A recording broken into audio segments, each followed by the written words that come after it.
Hi guys! Welcome to my vlog. Ako nga pala ang inyong Pinay Ma'am in Norway na nakapag-asawa ng isang Norwegian pero hindi mayaman, yung sakto lang. Pero mapagmahal, may respeto at hindi ako sinisigawan, Nax. Ako nga din pala isang working mom at pati sa pag-vlog ako ay sumasideline. Hi guys! Ayan, nandito ako ngayon sa mall. Ivo-voice over ko lang ng konti kasi may mga music sa mga ibang stores dito. Idinaan nga ako ni Mr. dito sa my mall at pumunta sila ng training. Titingin kasi ako ng mga panregalo. So tara, samahan niyo ako pero bukas ko na siguro ito may haul kung ano man yung mabili ko.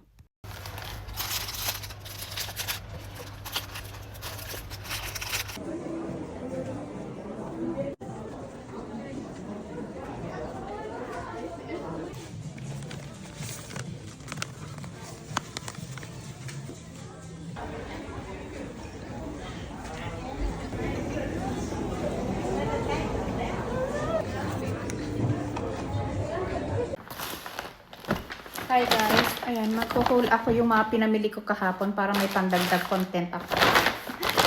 So, ayan, sa H&M, ano na sila ngayon, naka summer sale, mga nasa 50%. Pero hanggang 70% pa yan. Kaya nag-ante-ante muna, ito lang muna yung mga binili ko. Ayan. Top na, tag 50 na lang. Ayan, ang ganda niya. Dati siyang 99 kroner. Ito naman kay Lucas, gagamitin niya, ipapagamit ko siya sa last day of school. 90 kroner na lang siya. Ang ganda niya. Another top for me. Pink. 30 na lang siya. Medium siya pero kasya naman. Hindi naman siya masyadong malaki. Plus H&M. Ayan, another top. 75 kroner na lang siya. Hindi ko alam kung magkano siya dati. Tingnan ko nga. Ay, nasira na. Yan. And next, ito naman, yung iba dito, yung mga pinamili ko ay talampan regalo para sa asawa ko kasi nga birthday niya sa Lunes, June 15. Tapos, bumili din ako ng regalo ng mga teachers ni Lucas. Dalawa yung teachers niya, pang summer gift. Summer gift. Si Sofia tsaka si Isaac ayaw na nilang magregalo. Dati ginagawa nila pero ewan ko ba bakit ngayon ayaw na nila. Nahihiya na siguro.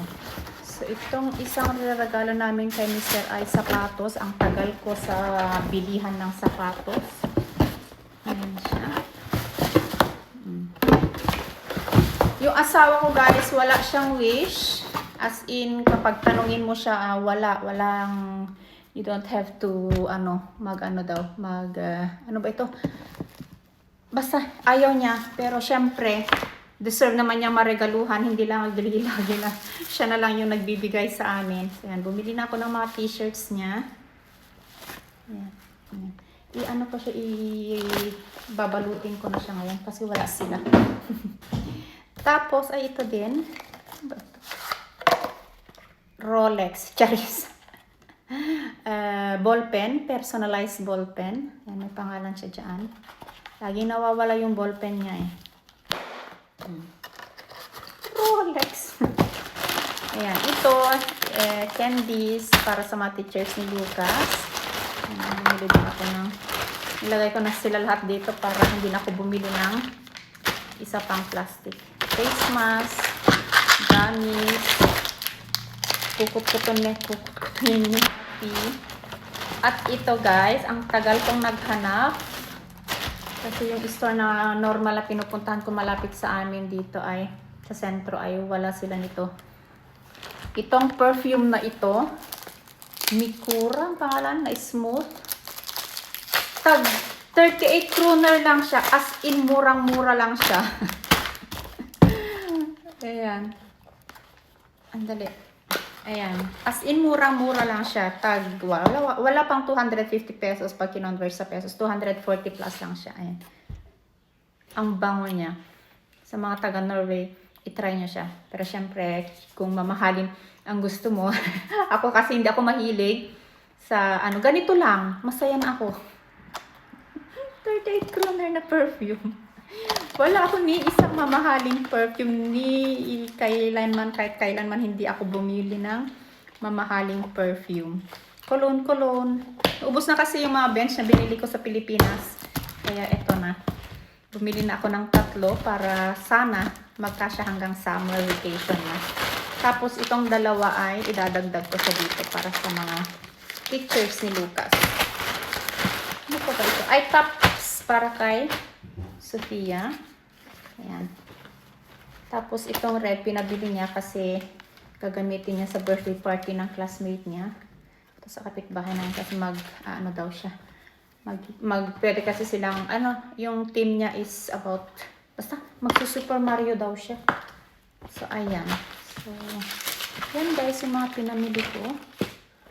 Ay, isa pa palang ireregalo ko kay Mr. Ay. Sombrero. Every year ko ata siya nireregaluhan ng sombrero. Kasi nagagamit kasi niya pag nag-summer vacation na kami. Malapit na. Konting tiis na lang. Bakasyon na din kami. Thank you guys for watching!